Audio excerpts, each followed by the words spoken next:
Cliff Jumper, commence countdown. 5, 4, 3, 2, 1. The Transformers, more than meets the eye. The Transformers, more than meets the eye.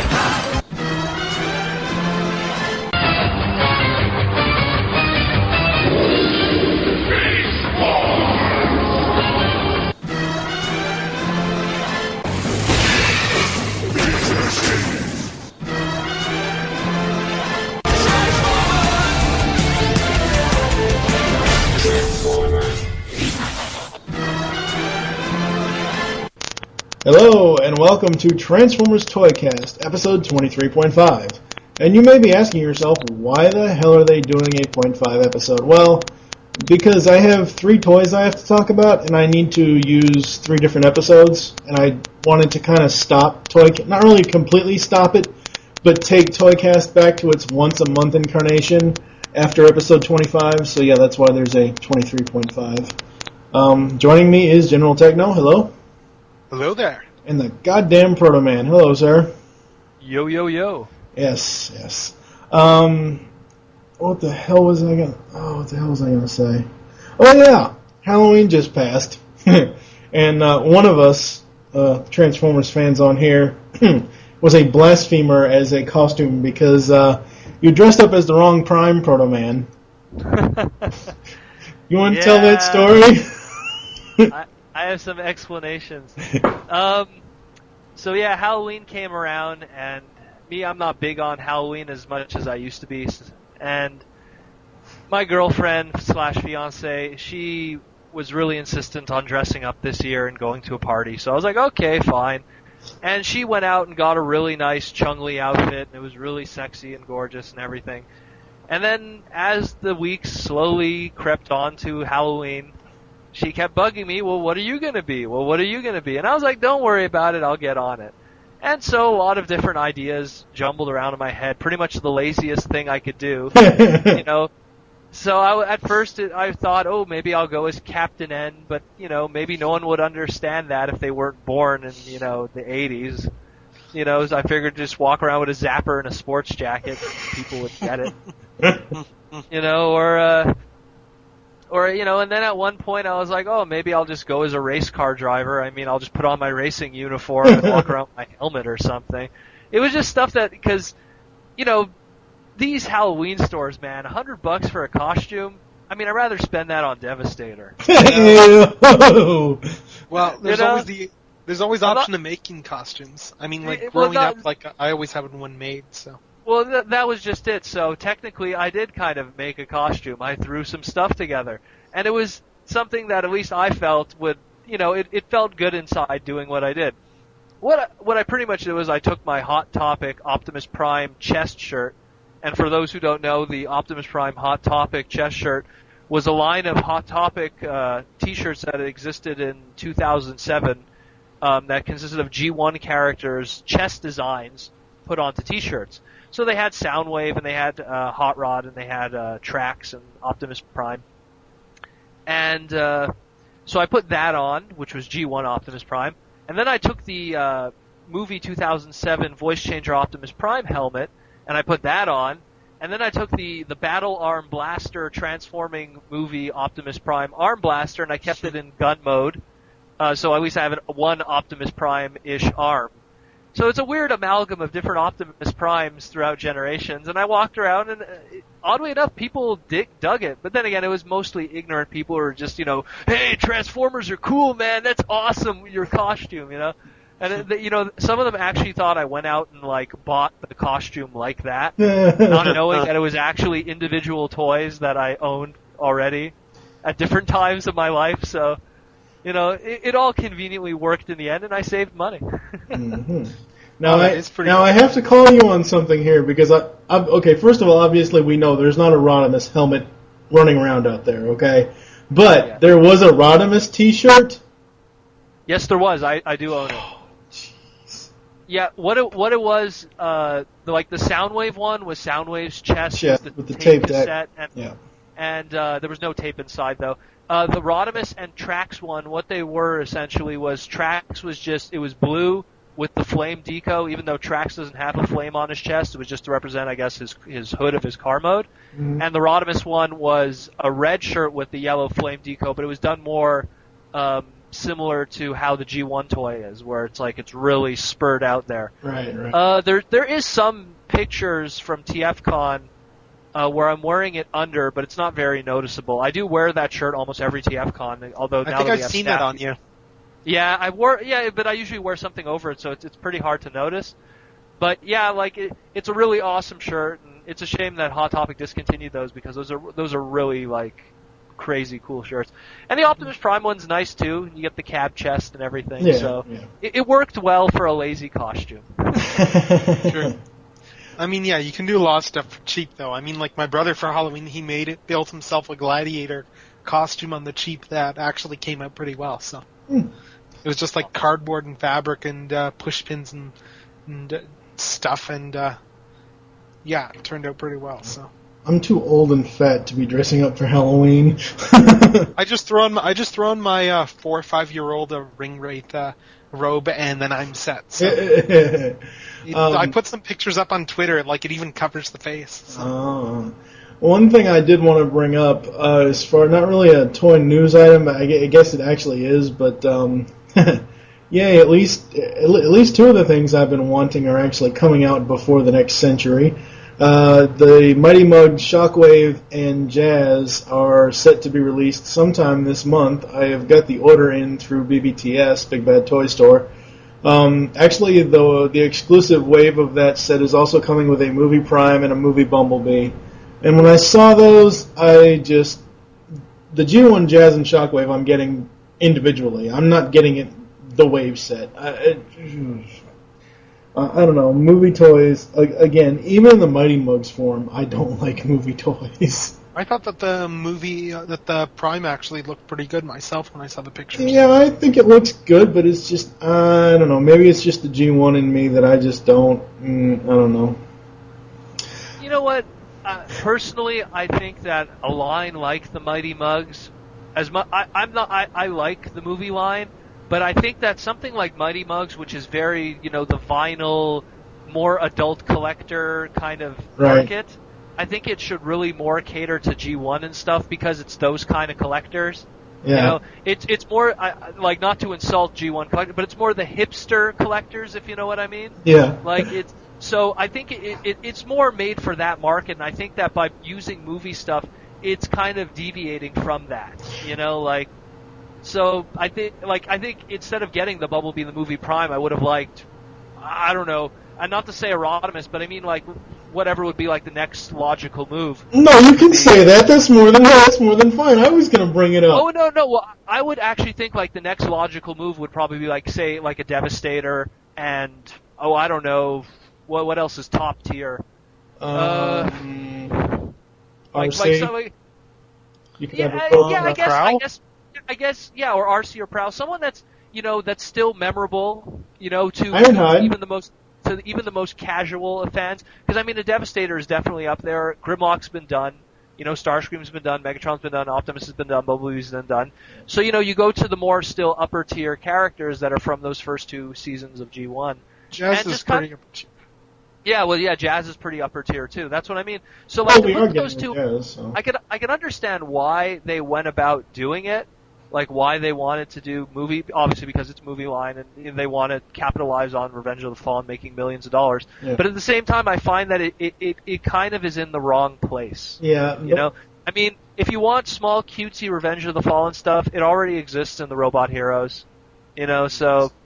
Where Robot Heroes hasn't been G1 for quite some time now, which is a shame. Yeah.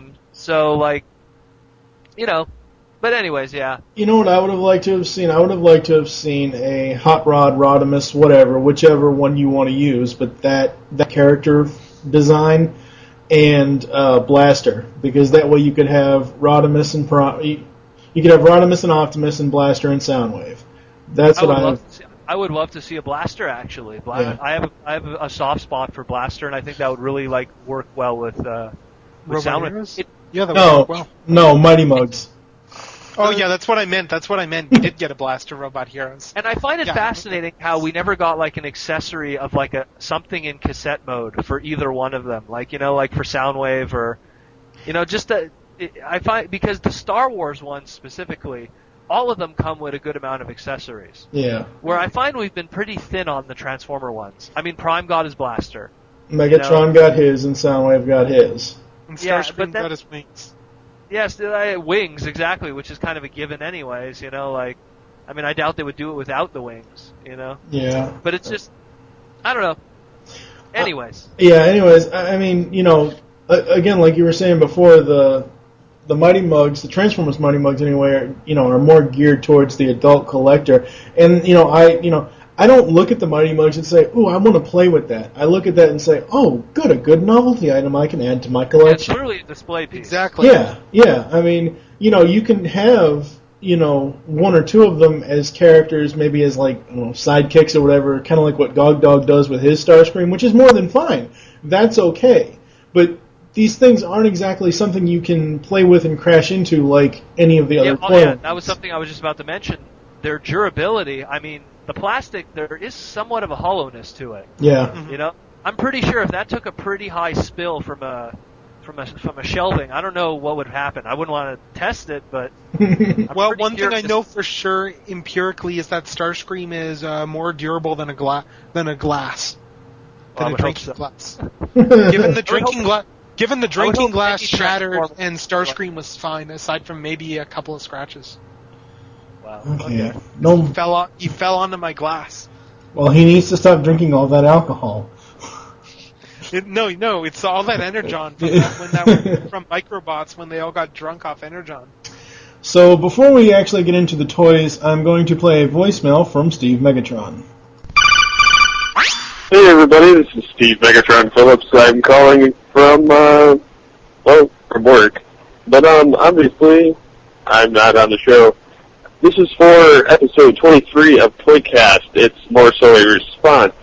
I had to do with something that Michael Wilson said and that Mike were talking about. Optimus did use all four modes that the toy has. He used mostly the Beast. He only used it once in the beginning and then a couple times throughout, but he mostly used the robot mode. The car mode, he only used, I believe, twice. He used it in the optimal situation where he got the form. He blasted through some rubble on there and used it some other time. He also used the flight mode a couple of times as well. You get to see all four modes in optimal situation, which is the first episode of Season 3 in Beast Wars. Anyhow, this is Steve Megatron Phillips signing off. You'll probably hear something from me again for the favorite toy on the ToyCast special, episode 25. So for now, Steve Megatron Phillips signing off. Now, I would like to bring that up. I did go back and mention that, I did go back and listen to episode 23. Michael and I did mention that he does use, because Michael wasn't sure if he used all four modes, because we were comparing toy accuracy to the actual show, and he said, oh, he's got a car mode in the toy, but I don't think he ever had one in the show. And I said, but yeah, he did. And then I went back through Wiki as we were recording episode 23, and I found a picture of it. So, yeah, Steve, you are right, and so are we. So, yeah, whatever. You can't prove us wrong. Yeah, Optimal Situation definitely showed all four. I mean, that's the sell the toy episode. Yeah, I love so that to speak. episode.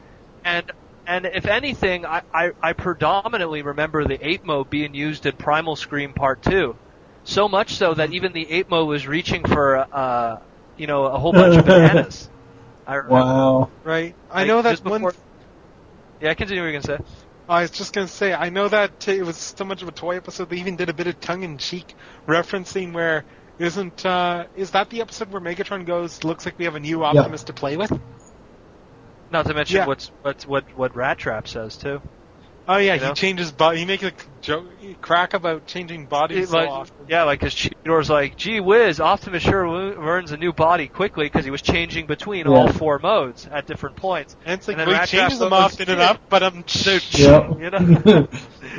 So, and then we actually get to see at the end of Beast Machines, which we didn't see much in Beast Wars, we get to see just how powerful Optimal Optimus's body actually is, because we have Megatron using it for full destructive potential.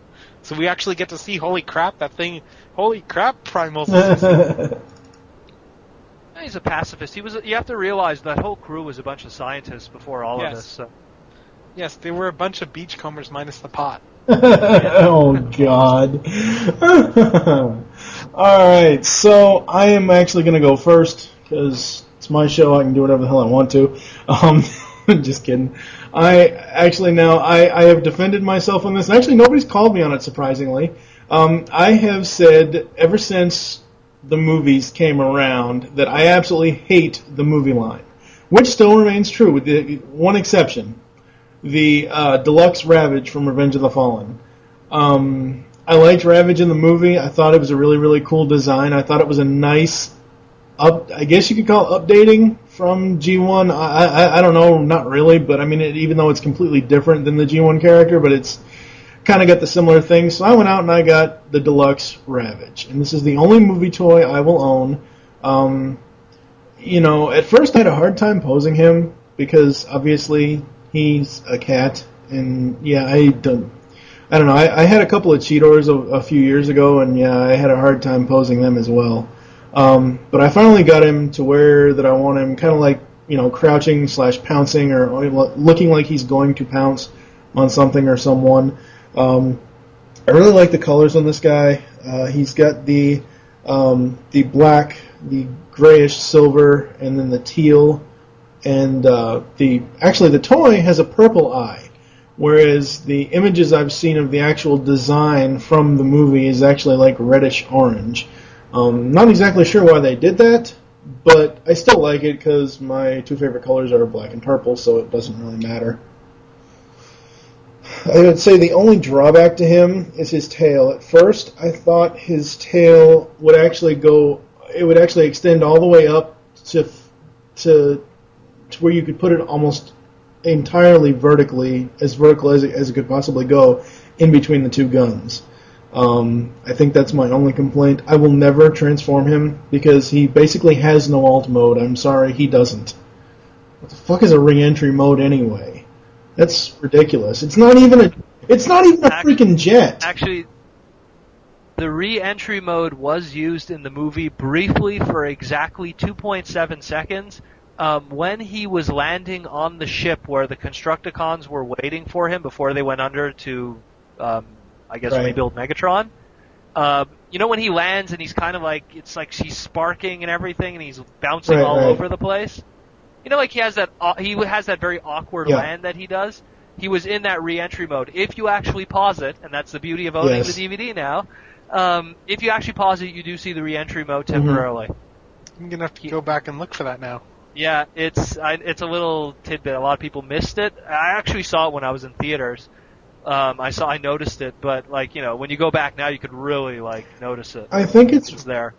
But again, it happened so quickly you don't even see it. I think it's really cool that they, as I said before, it is kind of a G1 updating, because they did kind of include his rockets, even though they're machine guns now, and instead of actually being on his legs or on his side, they're actually mounted on top of him. I do like that. I think that's really cool, and I think it's cool that the actual guns can move around if you want to move them in different positions. Yes, when I saw the first concept art for it, I remember where I was too. I was actually playing some Left 4 Dead and Team Fortress at a LAN party, but I just popped off Just Check Transformers News, saw the leaked Megatron Ravage designs, and was like, holy crap. They did one of the most faithful Ravage updates you could possibly do, and made him look cool, in that he's got his hip cannons. That was the last thing I expected them to keep from the original Ravage. And they kept the hip cannons. That alone said, okay, whoever's designing these robots, whoever's designing them is definitely putting in all kinds of cues and has blood for the franchise. So. And as far as the little, I believe it's called Mecha Live gimmick, I normally just have his mouth open. I don't know. it's supposed to be a snapping jaw, but I don't see where. I mean, you'd have to be a genius to get this thing to snap. I mean, you'd have to obviously use two hands, which I can't, but to actually get it to snap, which whatever. But I don't know, whatever. Right, with two hands, it does snap pretty well. Really, honestly, I would have liked. That's probably one of my least favorite parts about the mold, simply because of the fact that because of that, he doesn't have a articulated neck at all, and that Ravage really could have used the ability to look from side to side. I think the articulation that would have really helped that toy is also the ankles. Yes. Especially the way that the cat could, because it pretty much, it has the forward, I guess hinge you could call it, but if it had a ball joint down there, wow, that figure could have been in a billion different, amazing poses. Yes, that would have been a godly figure. Yeah, that's what really takes away from it. Just if it was a ball joint. I mean, it's an easy mod for a lot of people, but, that really would have changed the figure a lot in terms of posability. Considering that it only has one mode that probably 100% of the people are going to keep it in anyways. Yeah. Yeah. So I would also like to bring up the mail order redeco. I saw an image of this today, and I don't know. I like the regular version better. I don't know. I just didn't like the colors on it. I like the chrome on it. That looks really cool. Of course, chrome always looks cool on Transformers. But they changed the eye thing to a yellowish-orange color instead of purple, which I understand because it's a mail order. They're trying to make it, different. The TFCon staff actually have a theory on this. Within the TFCon staff, we're all big Voltron fans, and we believe that this is Black Lion, some kind of nod to it. Again, the eye color, the use of red and on the black. There's if you actually look at Black Lion from Voltron, from the original Voltron, and look at the color scheme that's used on this mail order Ravage, there's a similar vibe there. Maybe we're just crazy, but it's a possibility. Yes, I'm looking at that now. I can definitely see the Black Lion homage in the color scheme. I know it's because we're all Voltron fans in the crew, so right away that was the first thing that came to all our minds when we saw it. We're like, oh my god. Yeah, exactly.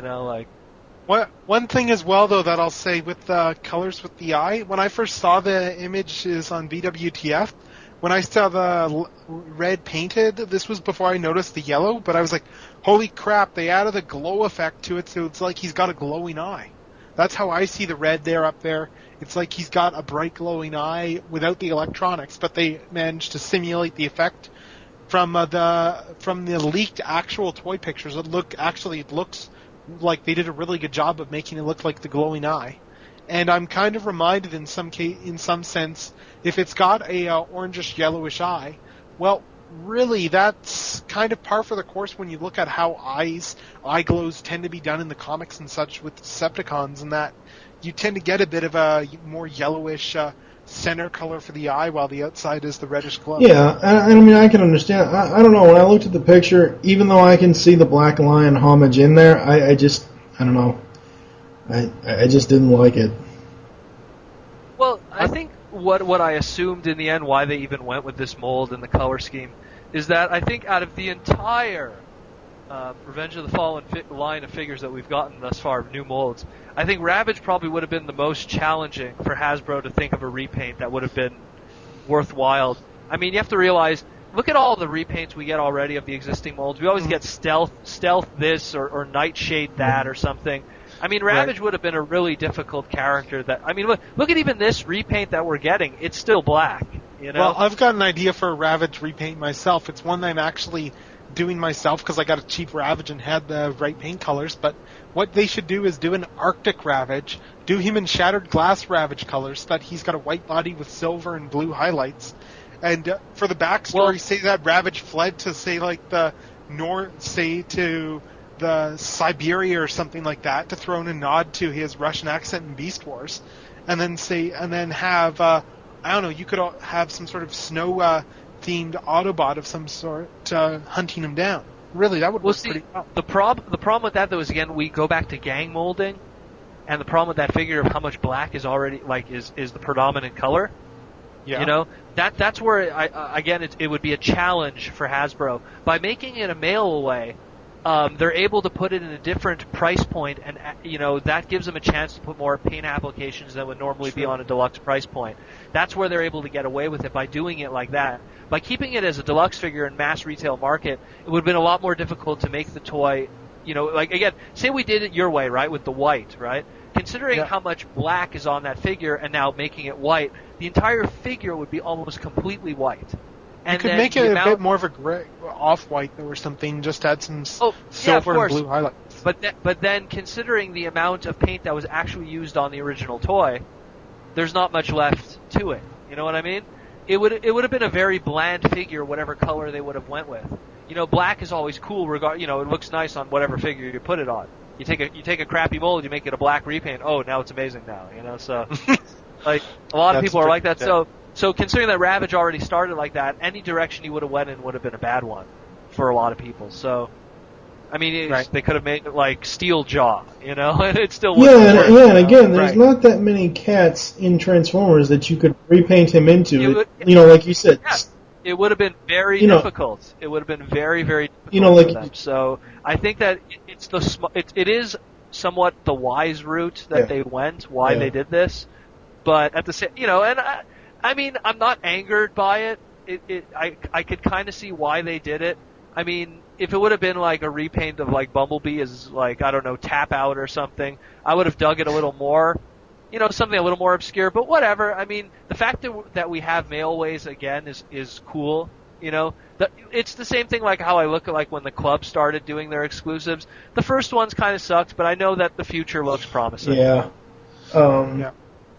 Myself, I'm mainly hoping that we've got that Canadians have a way to get this. I mean, in the end, if I'm not able to get my hand, if it comes out that Hasbro Canada isn't going to be releasing this year, then I'll just make alternate plans. I'm already planning on getting, because I know that it's going to be some time before we get these nest waves up in Canada, because that's the way distribution works, because they've still got all the old stuff to go through, like Long Haul and Grindor.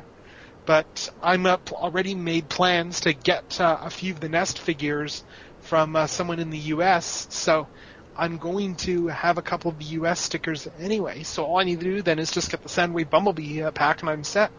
Yeah, there you go.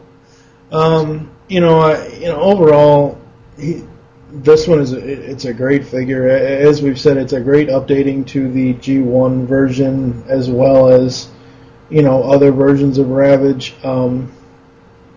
And I like this one the best out of all the ROTF stuff just because it's Ravage. And really, I'm not that much of a Ravage fanboy. I've just kind of gravitated to it because he's a cool character in the movie. And I gotta say, and I gotta bring this up, that Robot Heroes movie Ravage, that brown piece of shit. Ravage is supposed to be black, damn it. What the hell is wrong with you, Hasbro? Boo. Oh, yeah. Boo. Yeah, just wait for that.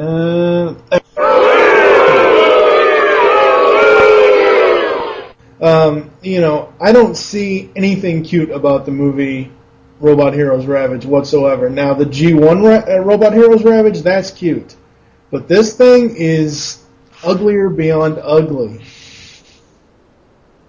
I disagree. I look at the Robot Heroes and go, holy crap, they take an H.R. Geigerish design, which was freaky, and then they made it cute. And as for the brown that you say it is, well, if you actually have it in person, it's actually more of a black than a brown. It's more of just an off-black color than an actual brown. Then why does every image I ever see of it look like it's shit brown? Because of light, well, it all has to do with like the official flashlights. images. The official images are never like the actual toy and coloring. I mean, look at like animated Rodimus. Yeah. I mean that's a very good example. But yeah, I don't own it yet. Although I do agree with Tekno because of how cute it is. I eagerly await to get it because it is absolutely adorable considering what the actual figure, what the actual character, is actually looks like. So. Something that's a walking, bag of knives and just absolutely gruesome. And here he looks like extremely adorable and something you actually want to hug, let alone get stabbed by. It just, I like it, I dig it. Jolt, much less, but whatever, you know. I think G1 Ravage was complemented a lot better with Optimus Prime because it looked like Optimus Prime was pointing at him to sit, you know, and Ravage actually was sitting, so... Yes, but in this case, Jolt's got whips, so he's basically like the animal abuser, because he's got his whips all out and stuff. So he's whipping But an Ravage. absolutely cute kitty, so it's weird. Right, so Jolt's just practicing animal cruelty.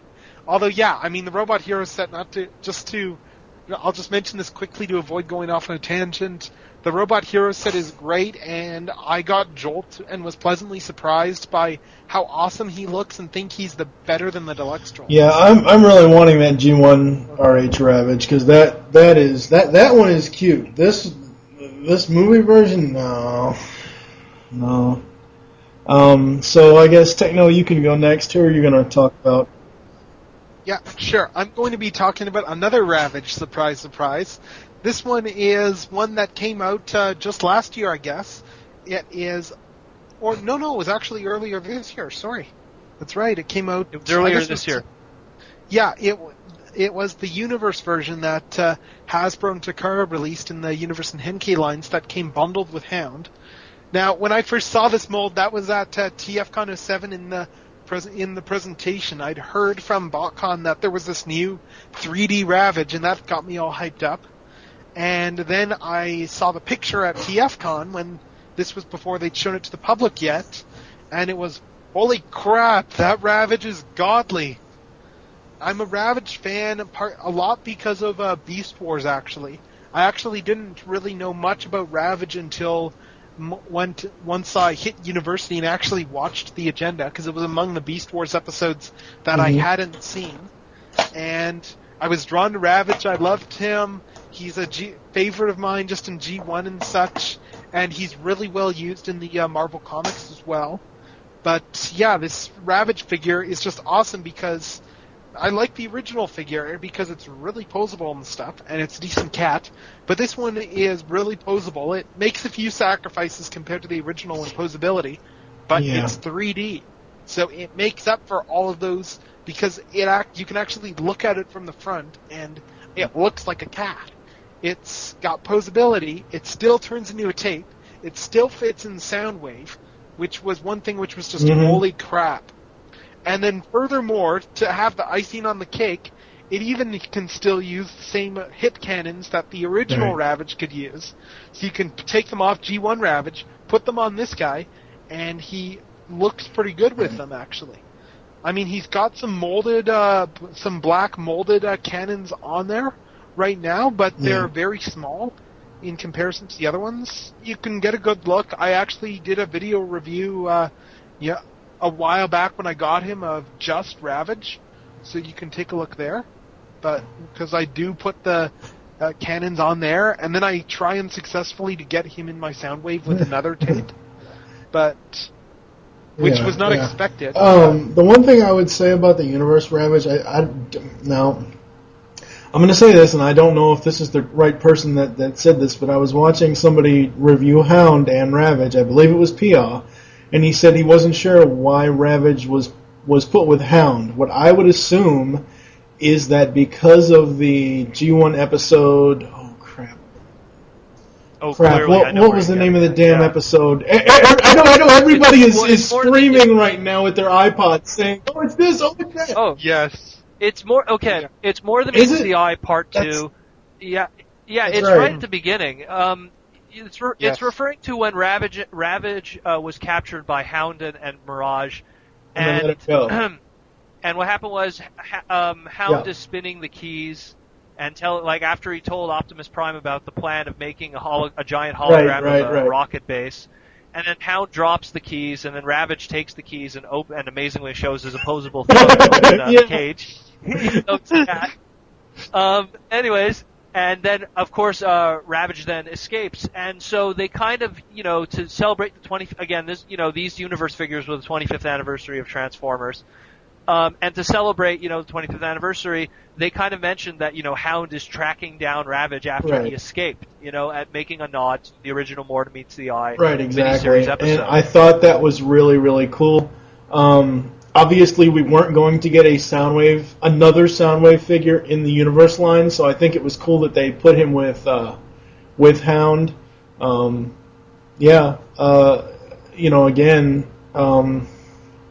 I don't know if he's the most posable now that we have a certain Takara version of Ravage. And the only reason why I'm bringing that up is because technically this is the All Ravage episode, the device label Ravage. While I don't see that, me personally, for myself, outside of the fact of having it as a figure, I don't see why I would ever use the USB part of it. Oh, no, I know, I've seen that, I know, I understand that, but I'm saying as far as the storage aspects, I have a 1 terabyte external hard drive. I have 2 8 gig mini USB flash drives. So as far as the storage, I understand why, as far as what you guys are talking about, because I've seen that, where you put the thing in and it actually comes up and says Ravage, and you install it on your computer, and it's basically a virtual pet. It's basically a virtual Ravage on your computer. I understand that part, but I'm saying as far as the storage capacity, I would never use it. Well, it's not the first time that we've gotten a Transformer figure that was some kind of accessory, but we never really used the practicality of it. How many people that own music labels Soundwave actually use them as their iPod? Heck, I can't use mine as my iPod because mine, when I finally got an SD card for it, didn't play the SD card. So exactly, there's a lot of, and not to mention he's not really good for scrolling or anything, or for looking for songs or playing. He's limited by, and not to mention if you own the Rumble and Frenzy, earbuds, they're absolutely uncomfortable. I own those too. It's the same thing. Ravage, he's a novelty. That's his whole purpose. The fact that he's a storage drive and has that little extra gimmick is nice, but it's a really awesome looking, and in a lot of ways, it's a good update. It's probably the best update for the G1 version. Everyone wanted CDs or something, but you know what? This is what works. We've gotten so many Ravage figures throughout the years of G1 Ravage, but they've all been tape cassettes to homage the original one. But we've never really gotten a solid update of the character in a different kind of, quote, media storage device. Whether it be a tape, CD, or otherwise.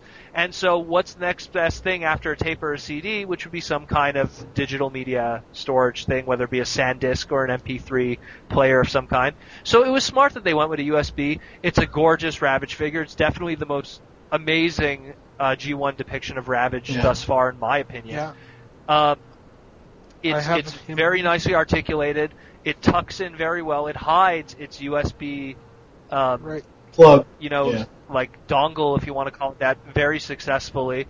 It comes in a gorgeous box too. I mean, just to mention that, it's a really good thing. And I could, if you're a G1 fan, I think you deserve it just to yourself to own it just for the figure, let alone the fact that it is a USB. I understand that, and my main complaint about the USB part of it's not even the fact that it's, oh my god, it's a Ravage, and he's not. Like I said, it's a USB. I can see that. My main complaint is the storage capacity. Now, if you really want storage capacity, though, just get one of the knockoffs that's being made. You should know by now from being on this show and from talking to me that I do not do knockoffs. I'm sorry, I don't. Yeah, I'm just saying, with something like this, I mean, the storage capacity is a way I can kind of sell it to myself. I've got them on pre-order, but I use that as more of an excuse than anything, because to be honest, I'm full well aware I'm not going to use him to store anything. If Ravage even held a terabyte of space, I probably wouldn't use him for that reason. Because to me, he's still a Transformer figure, He's something that belongs on a shelf, not in my pocket. You know what I mean? Or he belongs in your USB drives that you have a virtual Ravage. Oh, well, yeah, or he belongs attached to my computer, which is because my girlfriend loves it so much that she wants to get one too, possibly the Tigatron. So I might pick up another set and get an extra Ravage just so I can have one close by. Now, I must say, now that you've brought that up, saying that you use them as a toy and not really as something that you could take with you on the go, if this USB Ravage did come with 1 terabyte, there was a situation with me where I had to actually take files from my computer because my internet was down 3 weeks ago, actually put them on one of my flash drives and take them to my mom's house. Now, if I had this thing, I would definitely use it. I would put probably almost everything on it, if it had the 1 terabyte of storage. I would probably put everything on it as a very last backup thing just in case. And I would think I'm Soundwave because obviously you transform them, you put them in your pocket or your shirt. Hell, if you have one of those shirts that has a pocket like up near your left arm or whatever, I would think I was Soundwave. Right. But that's a whole other deal. As far as the novelty aspect, I agree. He is the best updating of G1 Ravage. The virtual pet thing is very cool, but again, it's a gimmick. It's a side effect. As far as that, I would probably have him sitting here on my desk, and that's it. But again, the storage capacity is what is really stopping me from. I don't know. I mean, I know it's just a little tidbit, but go ahead. Let me point something out. Ravage turns into, in G1, the G1 toys a microcassette. Microcassettes don't really have all that much storage, and especially not back when his toy was designed back in the 70s, they wouldn't have had that much storage. So really, you could argue that it's a faithful update in terms of the fact that he's got the equivalent of casual limited storage as a flash drive. Like if I need my terabyte of storage, that's what my network storage box downstairs is for. That is an interesting insight now that you think about it. That is true because microcassettes were originally invented for music companies to show singles of specific songs for different companies to advertise their musicians. So they could only hold a single song of 3 minutes usually. So that is a very smart insight, if anything. Yeah, so it's the same thing, only replace song with movie. I mean, I agree. I'm not saying that I don't. I just wish it was something, even if it was like maybe 4 or even 8, 8 gigs instead of just the 2. I understand that and that is a good point, Tekno, as far as the microcassette stuff. But I don't know. I just can't justify at this point right now. Maybe hopefully down the line I can get in, but right now I can't justify spending $50 on a USB storage device that I would never really use for actual storage. Right. Now, you know what I think would be a clever idea to do with this Ravage? First of all, back him up just to make sure that you don't delete any of the programs that come loaded on him, because I'd be doing some tinkering with this idea if I go through with it. But go through, based on the files I load up, set him up so that if I put him in a Mac, he'll load up Transformers More Than Meets the Eye, the 3-parter, and start playing it in the Mac version of VLC, which I'd have pre-installed on there. Do that with the PC version as well, and do that with the Linux version as well. So that way you have a Ravage that you plug in, and he plays More Than Meets the Eye 1 to 3. Yeah. Once you plug him in automatically. I guess. It's like how when I saw that news just the other day that they were putting Transformers Revenge of the Fallen, they're selling it on USB drives in Japan. I was like, oh man, what a wasted opportunity. They should have done a special device label Ravage with Revenge of the Fallen on it. It wouldn't be a storage device. It would be you'd buy the movie and you'd get this Transformer with the movie as well. I mean, if they're selling these Optimus Prime and these Skids and Mud Flap exclusives with DVD releases, and these are like a couple $100 a piece, what's $100 for Revenge of the Fallen and Ravage? But the problem with that is, I see your logic with that. The problem with that is the fact that the stores that these exclusives are at, they pay for what exclusives they want. So I'm betting, like, say, Walmart or Target or FYE or whatever store that has exclusives that you want to pick. I bet that their people and Hasbro's people sit down, or Paramount or whoever you want to talk, whoever that's, I bet they have a meeting and say, okay, what are you all going to, allow us to choose from exclusives? And okay, this is what we'll pay to get this, or this is what we'll pay to get that. So that's why that I'm betting that would have never happened. Well, I'm not even talking about Hasbro doing this, because the expensive exclusives are over in Japan, where they're doing a really expensive Optimus Prime redeco with this thing. Like, that's going to be a lot of people importing it. They know that there's an import market for this Ravage because he comes loaded with software that defaults to English in North American computers and actually calls him Ravage and not Jaguar. So they know there's an import market that's bringing this thing in. So, I mean, if they put Revenge of the Fallen on this thing, sold it at maybe Lawson's or one of the Japanese retailers or something as an cheap exclusive, maybe like the equivalent of $60-$70 here or something like that, you know, before import fees and stuff like that, then really, people would pay good money to get a Ravage that had the Transformers movie. And my only other issue is, I didn't watch anything. I read on TFW. I read Gog Dog's post, the link that you had given me, and he said in there that you have to have a good amount. You basically have to have one USB port basically free with nothing on either side of it, because obviously outside of the actual. Yeah, outside of the actual dongle that goes into the computer, the actual outer part is huge. So I would probably use it in my front USB ports that I have here. The only problem with that is my front USB ports are not connected. So when I bought my computer, dumbasses didn't connect them. So I'm going to have to. Well, you can just grab it open and connect them. Not for me, it isn't. I'm more of a software guy than going into motherboards and all that other crap. But anyway. Well, it's basically just a matter of take these wires and plug them into this piece here on the box and you're set. But anyway, getting back to the original choice of yours, which is Universe Ravage. Right. Outside of the device label, which all three of us can agree is the best representation of G1 Ravage, as far as the actual toy, would you say Universe is the next best one? Yes, I would. I have two of them. I've got the Henkei one as well because I ended up getting both hounds. So I've got one upstairs and one down here in front of me that I'm fiddling with. Although in this case, this is just a matter of opinion because there's barely any differences. The only real difference between the two is is the shade of silver that they use on the legs. And to be honest, I think that the Universe version, I like that better than the Henkei version. So the Universe one is the one that stays on now, the isn't shelf. the Henkei version, doesn't the silver on that isn't that chrome, not actual silver? No, it's not chrome. No, the chrome on Henkei I'm talking about a Ravage. There's no chrome on Ravage. Yeah, there isn't? There's no chrome on Ravage. It's a dark silver paint. It's darker than the Universe version. Well, do you have anything else to say about him? Because if not, we're going to take a break.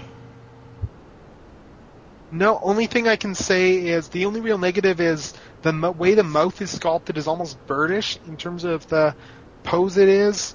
That's the only real negative of it, that the mouth sculpt is a bit weird, but otherwise he's great. All right, we will be right back. From across the galaxy to battle the evil Decepticons comes the ultimate Autobot hero, Optimus Prime. Transforming from big rig into powerful robot, he's the greatest Autobot warrior of them all. With a hidden battle platform, twin rocket launchers for double the damage, and a light and sound power pack for real battle action. And when Optimus talks, I am Optimus Prime. the Decepticons will run for cover. Transformers Generation 2, Optimus Prime is all you see here. We are back, and Protoman is up next. What is your pick, sir? Well, Ravage, I always felt is one of those characters that always kind of did firsts in the Transformers toy lines. I mean, in Alternators, he was the only character to get two representations. You know, he had two separate toys. You know, he was the smallest Transformer toy ever made in World's Smallest Ravage. Mm-hmm. You know, he was the first ever Walmart exclusive in Beast Wars when he was Tripredacus Agent.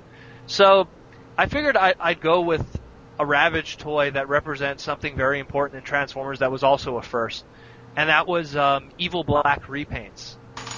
And so my choice is Shadow Panther, which was later on retconned to be Ravage or Tripredacus Agent, depending on which side of the shore you are.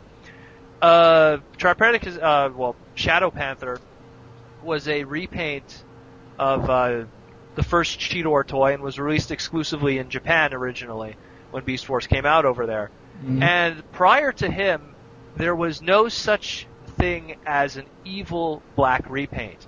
There was a black repaint, and that would be something along the lines of, say, Skywarp, and he was evil, and he was a repaint, but he wasn't an evil black repaint of a previously existing good character. Right. Same goes for, say, like Stepper, who was a black repaint of Jazz, and he was a Target Master. He was a black repaint, but he wasn't an evil black repaint. Right. So, Shadow Panther was the first one of those to actually do that. And, you know, it would later on spawn zillions more of that idea to come. Mm-hmm. He was kind of like the first one. And I remember when this toy was first shown, and it was ToyArchive.com, which had it. This is like way back in 97. And he had the first like pictures of this figure. Everyone went nuts, like hoping that this figure would come like, you know, over here. Mm-hmm. And even me, I was like, oh, I gotta get this figure, you know, it's a black repaint of Cheetor, it's amazing. Mm-hmm. And I would have never thought that the concept of a black evil repaint would be so common now today, to the point where we almost joke about it, you know? Where there's black evil repaints of almost every single, like, major Optimus Prime character. You know, we get black evil repaints of, like, even secondary characters. I know Hot Rod had his share. You know, or Rodimus rather. He's not a secondary character. Come on. I'm trying. Come on. You're gonna incite some riots once people hear that. But either way, it's just, you know, like this figure was, you know, it still is incredible. I love the fact that again, because it was Japan, there's a little more paint added on it than you would normally have on, say, the Cheetor one. So they actually added gray coloring and stuff to the gut gun, and it's a really nice looking figure. They used red for the eyes, they used yellow for the blue areas that would normally be on Cheetor, and black for all the yellow areas, and a lot of silver in just the perfect areas that work for it. You know, and I think at one point this figure was available to America, but it was through Hasbro's online collector club site that existed like back in '97, and he was offered as Tripredacus agent, but he was on a very limited run, and in the end, it never got a mass release in America. But anyways, it's a great figure. I wouldn't suggest picking it up just for, you know, shits and giggles. It's more that I suggest that if you're someone who likes owning a Transformer toy that has kind of like a history behind it or an importance, this is one of those figures, because now every time you pick up your Scourge or your Nemesis Breaker or your Black Rodimus or any of those evil black repaints, none of those would have existed today if not for Shadow Panther paving the way for that. Just another comment, Protoman. I thought you were actually going to mention something else in the pre-show chat in terms of what this was a first of. But was this also not the first... Correct me if I'm wrong, but was this also not the first toy that Hasbro had as an online exclusive? See, there was one that came before it. Because I know they did Lio Convoy as well, so that I wasn't sure if it was first. There was one that came before it, and that was Tigatron. The Tigatron? Japanese Tigatron. What happened was Hasbro's online collector store service offered, before the Shadow Panther one, it offered Japanese Tigatron. And what Japanese Tigatron was our Tigatron came in a cream-colored white, while Japan's Tigatron was a vibrant white. And it was offered, yeah, that was the first one. Then we got Shadow Panther, then we got Lio Convoy. If that's the case, then you're going to have to update the TF Wiki then, because I don't see anything about that. Really? Yeah, I just looked at this now because this is the first I'd heard of that. I always thought it was Ravage that was the first one, but just looking at this here, it mentions the Takara version, but it doesn't actually say anything. One moment, I'll actually have to find you some information on it, because I guarantee 100% that it was available. A friend of mine actually picked it up because he couldn't find Tigatron in his area, and he settled for that one that was available on the store. One sec. Okay. How would you rate the Shadow Panther as far as I would personally, I would give it a 9 out of 10 because historically it's important. As a toy itself, the mold has always been a great mold. The Cheetor mold has always been amazing. Making it black only makes it better, you know. Yeah. So it's a great, price wise, if you could find it for under, I would say $30, go for it. Because he usually goes for about now, like between 25 and 30. Yeah. If you find him. But yeah, like, go for it. It's a great figure. Yes. I was gonna wait until I actually talk about this figure in the next episode, but I must recount my tale of going to Walmart this past week. Went to Walmart just to. I don't even know what I originally went in there for, but every time I go to my Walmart or my Target, because those are the only two stores that I actually browse the toy aisles in, because I don't go to the malls or anything like that. But so I'm in Walmart and I'm looking around. I was actually trying to see just to compare Walmart and Target. When I went to get my ROTF Ravage from Target, they had 3 available, which actually I bought all 3 and I took the other 2 back. But anyway. So I go into Walmart to just kind of compare, and lo and behold, they have 2.5 pegs of animated stuff. So I'm looking around. They had a couple of Jazzes. They had a couple of Cybertron mode Ratchets. So then I start looking down below the pegs, and I look in the actual lower shelves, and they have like some Voyagers there. I see a Voyager Grimlock, and I see a Voyager Cybertron mode Megatron. And right in front of my face, I almost fell over in the store. I saw the Optimus Prime Earth Mode Voyager. And I was like, I just like froze for 2 seconds. Thank God no little kid came in front of me and got it right before me.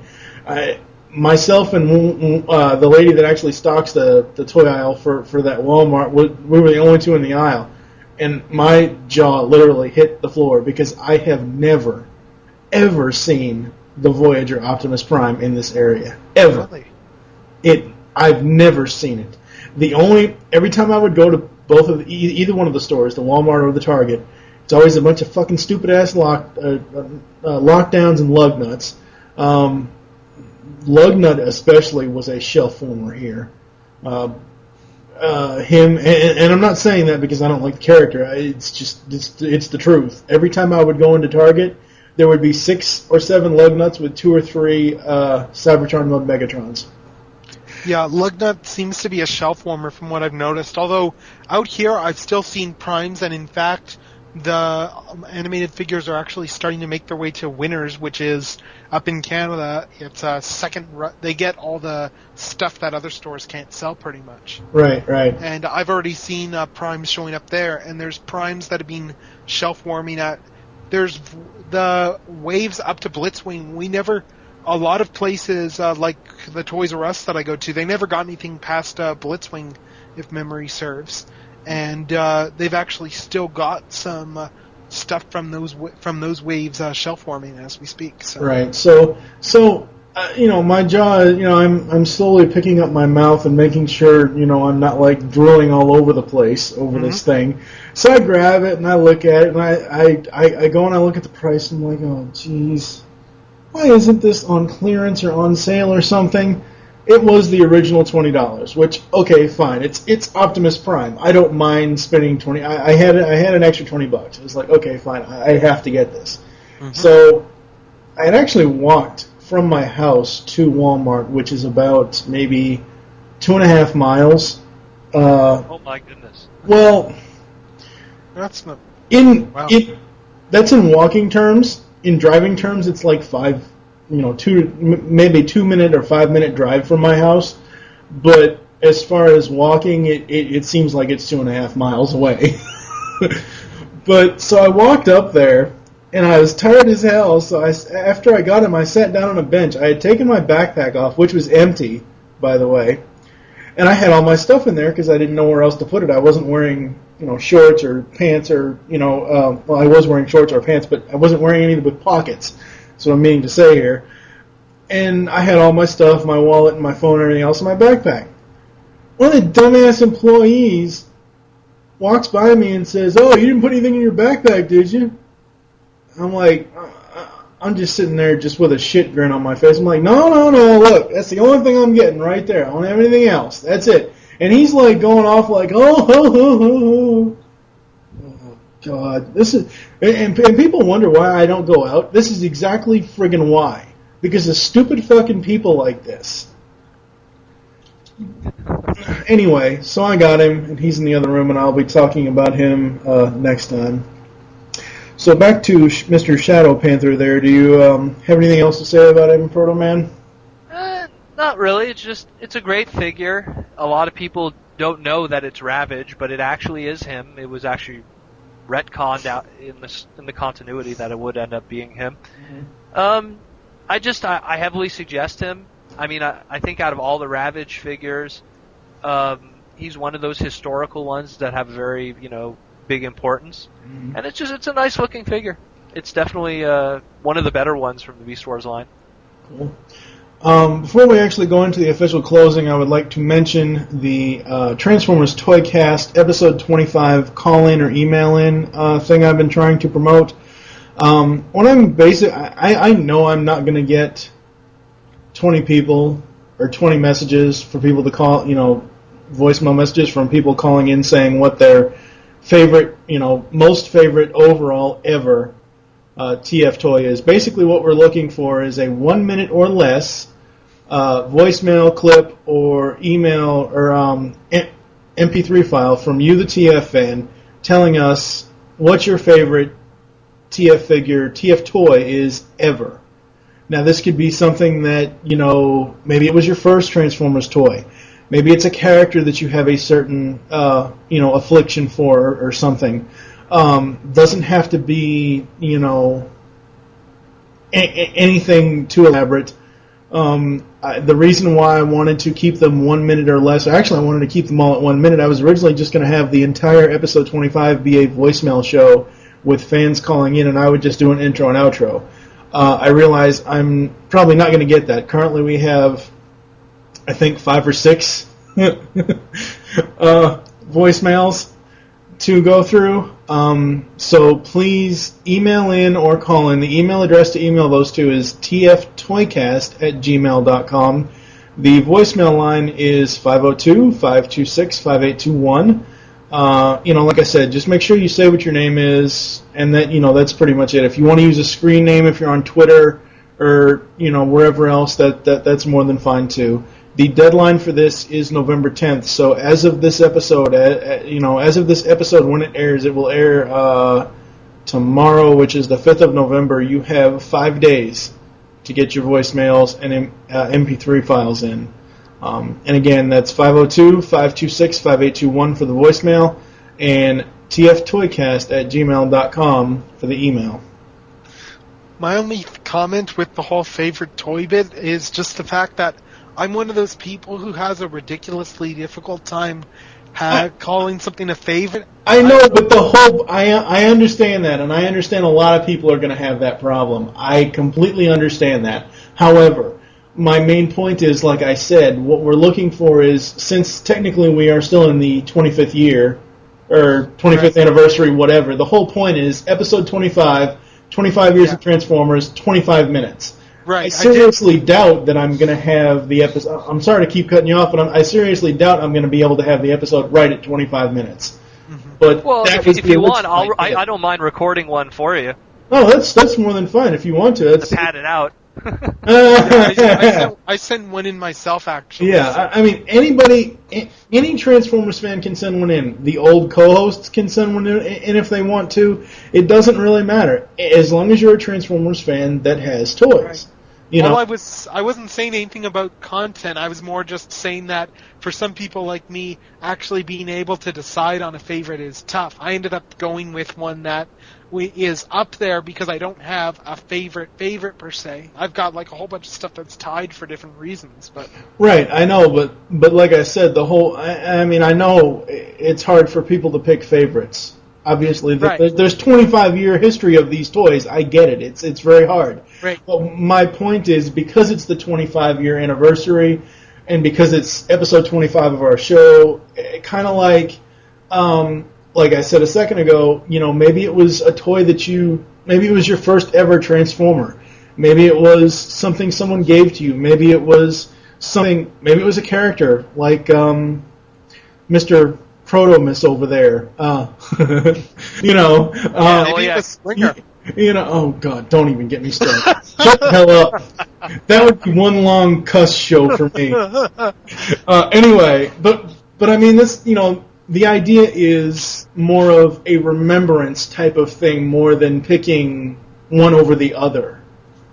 That was to look back. Yeah, basically, yeah. That was the idea that I was trying to have for this. And I'm not going to get, 20, 30, whatever, amounts of voicemail. I mean, I can just fill the rest of the show with discussion anyways.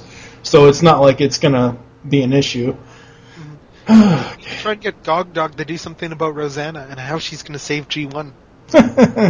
It's funny you mentioned that. I did post over it. I did make a thread for ToyCast over at TFW, and I think so far I'm the only one that's actually posted in it. So, again, I have nothing against any of the main TFW people like Gogdog, like Vangelis. I have nothing against those people whatsoever, but they are so in their own little clique. I don't want to. I don't want to feel like every show. Well, okay, well, whatever. But I mean, it's like, I follow them on Twitter, whatever. If they don't want to follow me back, that's more than fine. I don't know. I can't make people call in. If they don't want to do it, they don't want to do it. I would like people to call in because I want them to be a part of the show. But if they don't want to, they don't want to. I don't know. Whatever. Fair enough. I don't know. So, thank you for joining us here on Transformers ToyCast. There are several ways to get in contact with us or leave feedback for the show. The first is you can visit www.geekcastradio.com and find all the other GCRN podcasts there. The second is you can stop by our forums. We actually have updated the forums. I believe, Steve, as of this episode, the forums should already have been updated, but the new web address for the forums is www.PredaconEmpire.com/Nexus, and get all your GCRN Transformers discussion topics there. Third is you can leave the show feedback on iTunes. I did not check it this time. I will check it for the next episode. I know Steve had said that pretty much all the shows now are getting more listeners, and actually TFG1 Podcast is actually going down in listeners, which, I'm not actually putting any new content out for that show, so I can understand that.